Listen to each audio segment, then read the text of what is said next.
Have you ever noticed how brokenness seems to run in families, almost like it gets passed down? Keyword here is notice.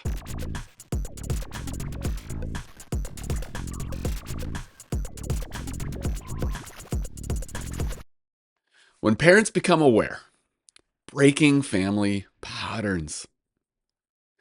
We want to focus on God's plan, but first we have to face this truth. Our relationships are broken. And here's the good news. When we face pain honestly, it actually helps us focus on God's healing. If you're not watching to the end, you're missing out on a key question to ask yourself. Let's build habits that build our kids and families. Hey, I'm Steve, creator of Family Rhythm, missionary of FamilyLife Canada, and around here we're about developing rhythms and habits that point families and kids to Jesus. I've thought about the stories of Abraham and Isaac, and there's one story that stands out. There's a powerful example here. In Genesis 20, Abraham lies to protect himself. He says Sarah isn't his wife.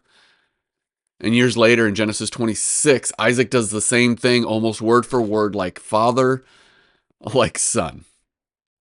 It wasn't coincidence. Our patterns, good or bad, often show up in our kids. Abraham's deception became Isaac's deception, and that's the sobering part, isn't it? The choices we make go further than we realize. Their faithfulness to God's covenant promise did not stop God's plan, but it is a warning that we bear significant responsibility for future generations. It also points to the fact that our sin breaks our relationship with God. It's not our efforts that mend that relationship. It's only through Jesus that God ultimately keeps his covenant. Only through Christ can we be brought back into right relationship with God.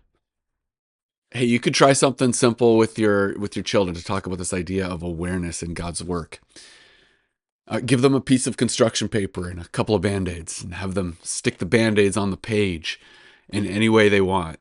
And then have them draw a picture using the Band-Aids. And afterwards say this: what you did with those Band-Aids is a picture of what God wants to do in our family. He takes what's broken and hurt, and through his Spirit makes it into something better and beautiful.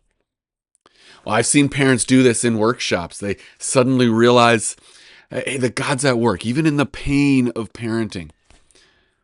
Think about a doctor's visit. The doctor doesn't hand you a prescription right away, right? They test, they ask questions, they look for the root of the problem.